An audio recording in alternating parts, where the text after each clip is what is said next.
تو ویسے جو ہے نا زبانی طے ہوا کہ جمعرات کو ہوگا، تو جمعرات کو بھی ہمارے علماء یہاں تشریف لائے اور وہ فون کر کے ان کو بلایا، نجیب آیا، اس نے یہ کوٹھی دکھائی اور کہا کہ یہاں کل بات ہوگی، کیونکہ اب غلطی سے تحریر 18 تاریخ لکھی گئی ہے، تو وہ کہہ رہے ہیں کہ ہم 18 کو ہی آئیں گے۔ تو اس حوالے سے ہم نے کہا بھی 18 کو بھی ہم تیار ہیں، ہمارے علماء نے کہا۔ تو آج 18 تاریخ تھی، تو انہوں نے کہا کہ کوٹھی کے اندر لائٹیں نہیں ہیں، ہم بندوبست کر دیں گے، اسپیکر کا بندوبست کر دیں گے، اندر 15 آدمی ہوں گے اور باقی جتنے لوگ ہیں وہ باہر بیٹھ کے بات سنیں گے۔ تو یہ بات طے تھی۔ الحمدللہ یہ تھا کہ بھی مغرب کے وقت ہم جو نا ایک فلاں مسجد میں نماز پڑھیں گے، وہاں اکٹھے ہو جائیں گے، لیکن ہم ان کو فون کرتے رہے، وہ نہیں آئے، انہوں نے اپنا فون بند رکھا۔ پھر ہمارے ایک ساتھی نے طالب الرحمان سے بھی فون پہ بات کی کوشش کی، تو پہلے اس کا فون بند تھا، پھر اس نے فون اٹینڈ ہی نہیں کیا۔ اب فون اٹینڈ کیا تو اس نے کہا کہ جی وہ ہمیں مل ہی نہیں رہے جو مناظرہ رکھوانے والے تھے۔ تو ہم نے کہا کہ جی، کہنے لگا جی ہمیں جگہ کا پتہ نہیں ہے۔ تو ہمارے ساتھی نے کہا کہ بھی ہم آپ کو جگہ بتاتے ہیں، ہم وہاں کھڑے ہیں، آپ جہاں آئیں ہم لے لیتے ہیں، آپ کو وہاں پہنچا دیتے ہیں، تو آئیں آپ مناظرہ کریں۔ تو اس نے کہا کہ جی میں نہیں آؤں گا۔ تو میرے دوستو یہ واضح شکست ہے اس بات کی۔ آج بہترین موقع تھا، اگر ان کے پاس دلائل تھے تو وہ دلائل سے بات کرتے۔ پر دوستو یہ کوئی جی ایسا جھگڑے والی بات نہیں ہے۔ ہاں جی، ہر آدمی کو حق ہے کہ وہ اپنی بات کو جو ہے وہ بیان کرے، اور دوسرے آدمی کو حق ہے کہ اگر بات مناسب نہیں ہے تو اس کو کہے کہ آپ کی مناسب نہیں ہے، بات قرآن و حدیث کے خلاف ہے۔ تو میرے دوستو یہ بات آپ حضرات کے سامنے کھل گئی ہے کہ یہ فرقہ جو ہے یہ پاکستان کے اندر نہیں دنیا کے اندر شرارتی ترین فرقہ ہے۔ میں آپ کے سامنے ایک واقعہ عرض کرتا ہوں۔ میرا وقت تبلیغی جماعت کے ساتھ لگا ہے، میں 3 چلے میں چلا تھا، 2006 کی بات ہے۔ ہماری سرگودا میں تشکیل ہوئی اور ہمارے ساتھ 2 عالم تھے جو سری لنکا سے جن کا تعلق تھا۔ ایک کا نام مجھے یاد ہے اویس، وہ ہمارے ذمہ دار بھی تبلیغی جماعت کے امیر بھی تھے۔ تو وہاں ہم ایک مسجد کے اندر گئے، تو وہاں جو ہے نا یہ تنازع تھا آمین آہستہ اور اونچی کہنے کا۔ تو انہوں نے، چونکہ وہ ہمارے ساتھی جو تھے جو سری لنکا والے تھے وہ آمین بالجہر کہتے تھے، اور وہ جو ہے نا مسلکن جو تھے وہ شافی تھے، تو وہاں انہوں نے آمین کہی۔ تو ہمارے ایک ساتھی نے وہاں مقامی نے کہا کہ بھی آپ آمین بالجہر نہ کہیں۔ تو مجھے ذرا افسوس ہوا، میں نے کہا یہ ہمارے مہمان آئے ہوئے ہیں، آپ کیوں روک رہے ہیں؟ تو انہوں نے کہا یہاں ہمارے ایک تنازع ہے، غیر مقلد ہمارے یہاں جواز پیدا کر کے ہمارے شرارت کرتے ہیں۔ تو یہ بات جو ہے نا وہ اردو سمجھتے تھے، تو انہوں نے مجھ سے پوچھی کہ یہ جو ہے نا قاری صاحب کیا کہہ رہے ہیں؟ تو میں نے ان سے عرض کیا، میں نے کہا بھی یہ بات کر رہے ہیں کہ بھی یہاں جو ہے نا ایک تنازع ہے۔ تو انہوں نے کہا عجیب بات ہے۔ تو انہوں نے کہا کہ یہ جو ہیں آپ کے ہاں یہ جو لوگ شرارت کرتے ہیں یہ مقلد نہیں ہے، کسی امام کے مقلد نہیں ہے۔ میں نے کہا یہ غیر مقلد ہیں۔ تو انہوں نے فرمایا کہ ہمارے سری لنکا کے اندر بھی یہ غیر مقلد ہیں، لیکن وہاں وہ سارے دلائل دیتے ہیں جو آپ حنفیوں کے دلائل ہیں۔ وہاں یہ کہتے ہیں کہ شافی سارے مشرک ہیں، وہاں کہتے ہیں کہ آمین بالجہر کہنا جو ہے نماز نہیں ہوتی، اور وہاں کہتے ہیں رفع یدین کے ساتھ نماز نہیں ہوتی، وہاں کہتے ہیں آپ سینے پہ ہاتھ باندھتے ہو یہ غلط ہے، اور پاکستان کے اندر یہ کہتے ہیں کہ ابھی آمین کے بغیر جو ہے نماز نہیں ہوتی، اور جو ہے نا آپ رفع یدین جو ہے کرتے ہیں،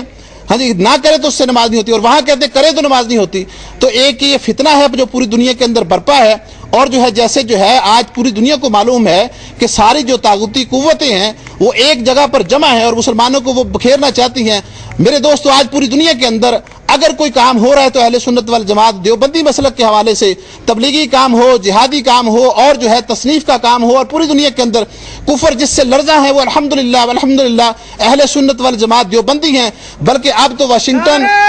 نام لے کر کے کہتے ہیں، اب تو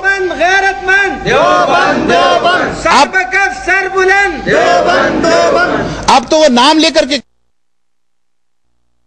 اختلافات کو سامنے رکھ کے ہاں جی ہم لوگوں کو نمازی بناتے ہیں، 3 دن روزہ کے لیے لے کے جاتے ہیں، ہاں جی وہ جو ہے گانے بجانے والوں کو ہم کہتے ہیں کہ ان کی زندگی سنور جائے، جب وہ اس راستے کے اندر آتے ہیں یہ ان کو کہتے ہیں تمہاری نماز ہی سنت کے مطابق نہیں ہے۔ تو میرے دوستو ان سے بچو، اور جو اگر کوئی بات آدمی یہ ان کا کوئی آدمی آ کے آپ سے کوئی بات کرے، گمراہ کو عقائد ہاں جی بیان کرے، ایک دفعہ اپنے جو ہے سلف کے سامنے، اپنے حضرات کے سامنے، اپنے بڑوں کے سامنے، اپنے اکابر کے سامنے ان کی وہ گفتگو ضرور بیان کرو کہ ہمیں یہ، میں کالج میں پڑھتا تھا جی، یہ 91 کی بات ہے، بی اے کا میں طالب علم تھا، تو اس وقت ان کی کتابیں میں نے پڑھی ہیں، ہاں جی میرے پیچھے یہ لگے ہوئے تھے، میں نے اچھی طرح ان کا مطالعہ کیا، پھر الحمدللہ ان پہ پوری تحقیق ہے، مجھے پتہ چلا کہ یہ گمراہ کن فرقہ ہے، ہاں جی میں ان سے متاثر تھا۔ تو میرے دوستو یہ حقیقت ہے کہ یہ آدمی جب ان سے نکلے گا پھر آگے سیدھا مرزئی بنے گا، اور مرزئیت سے نکلے گا تو سیدھا جہنم میں جائے گا، اس سے پہلے کوئی راستہ ہے ہی نہیں رکنے کا۔ تو اس لیے میرے دوستو اپنے ایمان کی حفاظت کرو، ہاں جی ایمان وہ ہے جو تم بچا کر کے لے گئے، اور فرمایا کہ کامیاب انسان وہ ہے جو جہنم سے بچ کے ہاں جی جنت میں داخل کر دیا گیا۔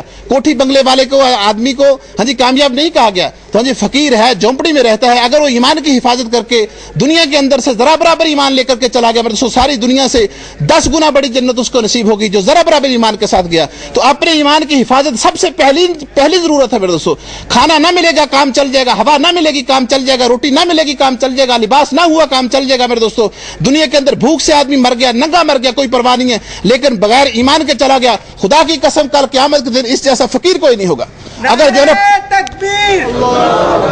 اگر جو ہے پوری دنیا کا بادشاہ ہے اور ایمان کا ذرہ اس کے پاس نہیں ہوگا، خدا کی قسم دنیا کا سب سے بڑا آخرت کے اندر یہ فقیر ہوگا۔ اگر ایمان کے ساتھ ذرے ایمان کے ساتھ چلا گیا تو ساری دنیا کے بادشاہوں سے بڑا بادشاہ یہ ہوگا۔ تو میرے دوستو اپنے ایمان کی فکر کرو، اور اپنے ایمان کی فکر کے لیے ضروری ہے کہ اللہ کے راستے کے اندر نکل کر کے ایمان کو سیکھو، دعوت کے کام کو سیکھو، اور ہر مسلمان دائی بن جائے۔ ہر مسلمان کی زبان کے اندر یہ بات، دل کے اندر اور دماغ کے اندر یہ بات ہو جو حضور صلی اللہ علیہ وسلم والی کڑن تھی وہ ہر مسلمان کی کڑن بن جائے، کیسے سارے انسان جو ہے وہ جہنم کی آگ سے بچ جائے، جنت میں جانے والے بن جائیں۔ تو اللہ پاک ہم سب کو عمل کی توفیق نصیب فرمائے۔ سب سے پہلے میں آپ تمام حضرات کا مشکور ہوں اور شکریہ ادا کرتا ہوں کہ آپ حضرات نے اپنے اوقات میں سے قیمتی ٹائم نکال کر کے یہاں پہ آئے کہ حق اور باطل آپ حضرات کے سامنے واضح ہو جائے۔ اور اس کے بعد میں اہل محلہ کا شکریہ ادا کرتا ہوں۔ یہ حضرات صبح سویرے جو ہے نماز کے بعد ملازمتوں پہ چلے جاتے ہیں، کاموں پہ چلے جاتے ہیں، لیکن آج یہ بھی حق کو سننے کے لیے اور باطل فرقے کے عقائد اور نظریات کو سننے کے لیے یہاں پہ جمع ہے، اور ہماری وجہ سے ان کو تھوڑی سی تکلیف بھی ہوئی ہے، بچوں کو اور خاص کر کے میرے اور بیٹیوں کو میں آپ تمام حضرات سے معذرت بھی کرتا ہوں، لیکن ہم مجبور تھے، چونکہ یہ جو بالکل میرے سامنے کوٹھی ہے یہ ایک غیر مقلد